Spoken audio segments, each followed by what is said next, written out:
ओम श्री गणेशाय नमः। ओम नमो भगवते वासुदेवाय। श्रीमद् भागवत में दशम स्कंद 18वां अध्याय प्रारंभ करते हैं। प्रलंबासुर उद्धार। श्री सुखदेव जी कहते हैं, परीक्षित, अब आनंदित स्वजन संबंधियों से घिरे हुए एवं उनके मुख से अपनी कीर्ति का गान सुनते हुए श्री कृष्ण ने गोकुल मंडित गोष्ठ में प्रवेश किया। इस प्रकार अपनी योग माया से ग्वाल का सा वेश बनाकर राम और श्याम व्रज में क्रीड़ा कर रहे थे। उन दिनों ग्रीष्म ऋतु थी। यह शरीरधारियों को बहुत प्रिय नहीं है, परंतु वृंदावन के स्वाभाविक गुणों से वहां वसंत की ही छटा छिटक रही थी। इसका कारण था वृंदावन में परम मधुर भगवान श्याम सुंदर श्री कृष्ण और बलराम जी निवास जो करते थे। झिंगुरों की तीखी झनकार झरनों के मधुर झरझर में छिप गई थी। उन झरनों से सदा सर्वदा बहुत ठंडी जल की फुहियां उड़ा करती थीं, जिनसे वहां के वृक्षों की हरियाली देखते ही बनती थी। जिधर देखिए हरी हरी धूप से पृथ्वी हरी भरी हो रही थी। नदी, सरोवर एवं झरनों की लहरों का स्पर्श करके जो वायु चलती थी, उसमें लाल, पीले, नीले, तुरंत के खिले हुए, देर के खिले हुए, कलहार, उत्पल आदि अनेकों प्रकार के कमलों का पराग मिला हुआ होता था। इस शीतल मंद और सुगंध वायु के कारण वनवासियों को गर्मी का किसी प्रकार का क्लेश नहीं सहना पड़ता था। न दावाग्नि का ताप लगता था और ना तो सूर्य का घाम ही। नदियों में अगाध जल भरा हुआ था। बड़ी बड़ी लहरें उनके तटों को चूम जाया करती थीं। वे उनके पुलिनों से टकराती और उन्हें स्वच्छ बना जाती। उनके कारण आसपास की भूमि गीली बनी रहती और सूर्य की अत्यंत उग्र तथा तीखी किरणें भी वहां की पृथ्वी और हरी भरी घास को नहीं सुखा सकती थीं। चारों ओर हरियाली छा रही थी। उस वन में वृक्षों की पांत फूलों से लद रही थी। जहां देखिए वहीं से सुंदरता फूटी पड़ती थी। कहीं रंग बिरंगे पक्षी चहक रहे हैं, तो कहीं तरह तरह के हरिण चौकड़ी भर रहे हैं। कहीं मोर कूक रहे हैं, तो कहीं भौरे गुंजार कर रहे हैं। कहीं कोयलें कुहक रही हैं, तो कहीं सारस अलग ही अपना आलाप छेड़े हुए हैं। ऐसा सुंदर वन देखकर श्याम सुंदर श्री कृष्ण और गौर सुंदर बलराम जी ने उसमें विहार करने की इच्छा की। आगे आगे गौएं चलीं, पीछे पीछे ग्वाल बाल और बीच में अपने बड़े भाई के साथ बांसुरी बजाते हुए श्री कृष्ण। राम, श्याम और ग्वाल बालों ने नव पल्लवों, मोरपंख के गुच्छों, सुंदर सुंदर पुष्पों के हारों और गेरू आदि रंगीन धातुओं से अपने को भांति भांति से सजा लिया। फिर कोई आनंद में मग्न होकर नाचने लगा, तो कोई ताल ठोंक कर कुश्ती लड़ने लगा और किसी किसी ने राग अलापना शुरू कर दिया। जिस समय श्री कृष्ण नाचने लगते, उस समय कुछ ग्वाल बाल गाने लगते और कुछ बांसुरी तथा सिंगी बजाने लगते। कुछ हथेली से ही ताल देते, तो कुछ वाह वाह करने लगते। परीक्षित, उस समय नट जैसे अपने नायक की प्रशंसा करते हैं, वैसे ही देवता लोग ग्वाल बालों का रूप धारण करके वहां आते और गोप जाति में जन्म लेकर छिपे हुए बलराम और श्री कृष्ण की स्तुति करने लगते। घुंघराली अलकों वाले श्याम और बलराम कभी एक दूसरे का हाथ पकड़कर कुम्हार के चाक की तरह चक्कर काटते, घुमरी परेता खेलते, कभी एक दूसरे से अधिक फांद जाने की इच्छा से कूदते, कूंडी डाकते, कहीं कहीं होड़ लगाकर ढेले फेंकते, तो कभी ताल ठोंक ठोंक कर रस्सा कसी करते। एक दल दूसरे दल के विपरीत रस्सी पकड़कर खींचता और कभी कहीं एक दूसरे से कुश्ती लड़ते लड़ाते। इस प्रकार तरह तरह के खेल खेलते। कहीं कहीं जब दूसरे ग्वाल बाल नाचने लगते, तो श्री कृष्ण और बलराम जी गाते या बांसुरी, सिंगी आदि बजाते। और महाराज, कभी कभी वे वाह वाह कहकर उनकी प्रशंसा भी करने लगते। कभी एक दूसरे पर बेल, जायफल या आंवले के फल हाथ में लेकर फेंकते। कभी एक दूसरे की आंख बंद करके छिप जाते और वह पीछे से ढूंढता। इस प्रकार आंख मिचौनी खेलते। कभी एक दूसरे को छूने के लिए बहुत दूर दूर तक दौड़ते रहते और कभी पशु पक्षियों की चेष्टाओं का अनुकरण करते। कहीं मेंढकों की तरह फुदक फुदक कर चलते, तो कभी मुंह बना बनाकर एक दूसरे की हंसी उड़ाते। कहीं रस्सियों से वृक्षों पर झूला डालकर झूलते, तो कभी दो बालकों को खड़ा कराकर उनकी बाहों के बल पर ही लटकने लगते, कभी किसी राजा की नकल करने लगते। इस प्रकार राम और श्याम वृंदावन की नदी, पर्वत, घाटी, कुंज, वन और सरोवरों में वे सभी खेल खेलते जो साधारण बच्चे संसार में खेला करते हैं। एक दिन जब बलराम और श्री कृष्ण ग्वाल बालों के साथ उन वन में गौएं चरा रहे थे, तब ग्वाल के वेश में प्रलंब नाम का एक असुर आया। उसकी इच्छा थी कि मैं श्री कृष्ण और बलराम को हर ले जाऊं। भगवान श्री कृष्ण सर्वज्ञ हैं, वे उसे देखते ही पहचान गए। फिर भी उन्होंने उसका मित्रता का प्रस्ताव स्वीकार कर लिया।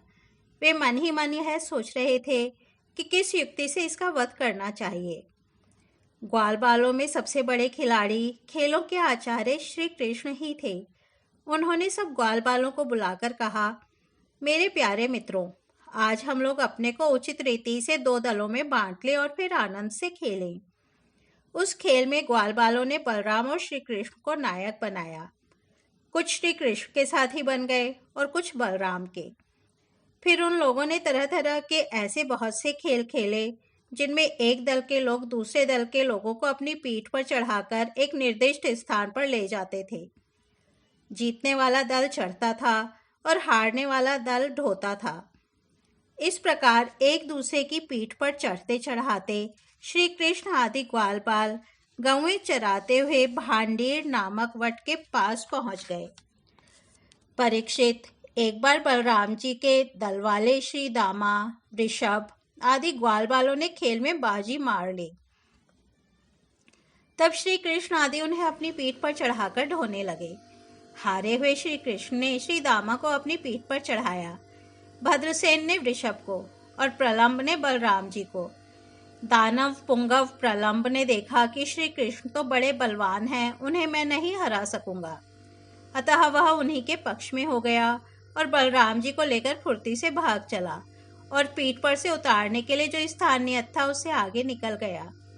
बलराम जी बड़े भारी पर्वत के समान बोझ वाले थे। उनको लेकर प्रलंबासुर दूर तक न जा सका। उसकी चाल रुक गई। तब उसने अपना स्वाभाविक दैत्य रूप धारण कर लिया। उसके काले शरीर पर सोने के गहने चमक रहे थे और गौर सुंदर बलराम जी को धारण करने के कारण उसकी ऐसी शोभा हो रही थी मानो बिजली से युक्त काला बादल चंद्रमा को धारण किए हुए हो। उसकी आंखें आग की तरह धधक रही थीं और दाढ़ें भौहों तक पहुंची हुई बड़ी भयावनी थीं। उसके लाल लाल बाल इस तरह बिखर रहे थे मानो आग की लपटें उठ रही हों। उसके हाथ और पांवों में कड़े, सिर पर मुकुट और कानों में कुंडल थे। उनकी कांति से वह बड़ा अद्भुत लग रहा था। उस भयानक दैत्य को बड़े वेग से आकाश में जाते देख पहले तो बलराम जी कुछ घबरा से गए, परंतु दूसरे ही क्षण में अपने स्वरूप की याद आते ही उनका भय जाता रहा। बलराम जी ने देखा कि जैसे चोर किसी का धन चुरा कर ले जाए, वैसे ही यह शत्रु मुझे चुराकर आकाश मार्ग से लिए जा रहा है। उस समय जैसे इंद्र ने पर्वतों पर वज्र चलाया था, वैसे ही उन्होंने क्रोध करके उसके सिर पर एक घूंसा कसकर जमाया। घूंसा लगना था कि उसका सिर चूर चूर हो गया। वह मुंह से खून उगलने लगा। चेतना जाती रही और बड़ा भयंकर शब्द करता हुआ इंद्र के द्वारा वज्र से मारे हुए पर्वत के समान वह उसी समय प्राणहीन होकर पृथ्वी पर गिर पड़ा। बलराम जी परम बलशाली थे। जब ग्वाल बालों ने देखा कि उन्होंने प्रलंबासुर को मार डाला, तब उनके आश्चर्य की सीमा न रही। वे बार बार वाह वाह करने लगे। ग्वाल बालों का चित्त प्रेम से विहल हो गया। वे उनके लिए शुभ कामनाओं की वर्षा करने लगे और मानो मरकर लौट आए हों इस भाव से आलिंगन करके प्रशंसा करने लगे। वस्तुतः बलराम जी इसके योग्य ही थे। प्रलंबासुर मूर्तिमान पाप था। उसकी मृत्यु से देवताओं को बड़ा सुख मिला। वे बलराम जी पर फूल बरसाने लगे और बहुत अच्छा किया, बहुत अच्छा किया, इस प्रकार कहकर उनकी प्रशंसा करने लगे। अब हम 19वां अध्याय गौओं और गोपों को दावानल से बचाना सुनते हैं। श्री सुखदेव जी कहते हैं, परीक्षित, उस समय जब ग्वाल बाल खेल कूद में लग गए, तब उनकी गौएं बेरोक टोक चरती हुई बहुत दूर निकल गईं और हरी हरी घास के लोभ से एक गहन वन में घुस गईं।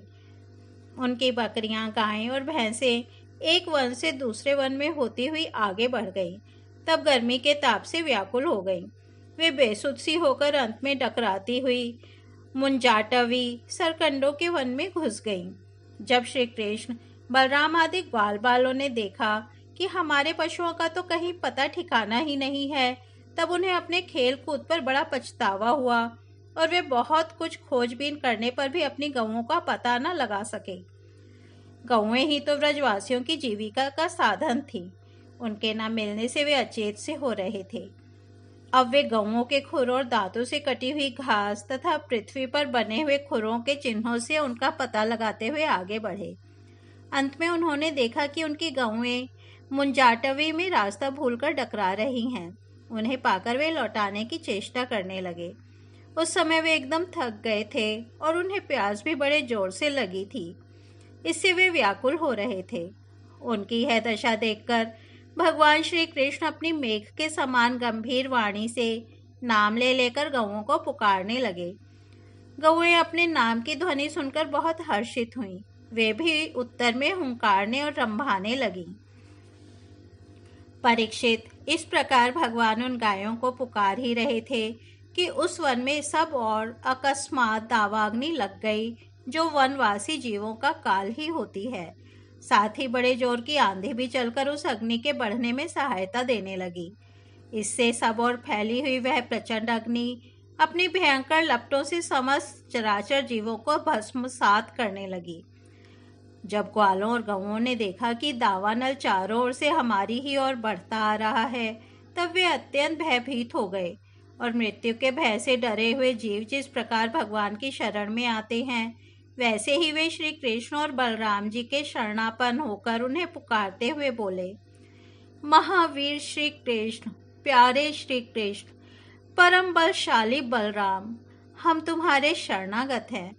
देखो, इस समय हम दावानल से जलना ही चाहते हैं। तुम दोनों हमें इससे बचाओ। श्री कृष्ण, जिनके तुम ही भाई बंधु और सब कुछ हो, उन्हें तो किसी प्रकार का कष्ट नहीं होना चाहिए। सब धर्मों के ज्ञाता श्याम सुंदर, तुम ही हमारे एकमात्र रक्षक एवं स्वामी हो। हमें केवल तुम्हारा ही भरोसा है। श्री सुखदेव जी कहते हैं, अपने सखा ग्वालपालों की ये दीनता से भरे वचन सुनकर भगवान श्री कृष्ण ने कहा, डरो मत, तुम अपनी आंखें बंद कर लो। भगवान की आज्ञा सुनकर उन ग्वालबालों ने कहा, बहुत अच्छा, और अपनी आंखें मूंद लीं। तब योगेश्वर भगवान श्री कृष्ण ने उस भयंकर आग को अपने मुंह से पी लिया और इस प्रकार उन्हें उस घोर संकट से छुड़ा दिया। इसके बाद जब ग्वालपालों ने अपनी अपनी आंखें खोलकर देखा, तब अपने को भांडीर वट के पास पाया। इस प्रकार अपने आप को और गौओं को दावानल से बचा देख वे ग्वालबाल बहुत ही विस्मित हुए। श्री कृष्ण की इस योग सिद्धि तथा योग माया के प्रभाव को एवं दावानल से अपनी रक्षा को देखकर उन्होंने यही समझा कि श्री कृष्ण कोई देवता हैं। परीक्षित, सायंकाल होने पर बलराम जी के साथ भगवान श्री कृष्ण ने गौएं लौटाईं और वंशी बजाते हुए उनके पीछे पीछे ब्रज की यात्रा की। उस समय ग्वालबाल उनकी स्तुति करते आ रहे थे। इधर ब्रज में गोपियों को श्री कृष्ण के बिना एक एक क्षण 100 युग के समान हो रहा था। जब भगवान श्री कृष्ण लौटे, तब उनका दर्शन करके वे परमानंद में मग्न हो गई। इस तरह से दशम स्कंद में श्रीमद् भागवत में दशम स्कंद 18वां तथा 19वां अध्याय समाप्त होता है। कल हम 20वां अध्याय वर्षा और शरद ऋतु का वर्णन सुनेंगे। तब तक हम यहीं विराम देते हैं। हरि ओम तत्सत।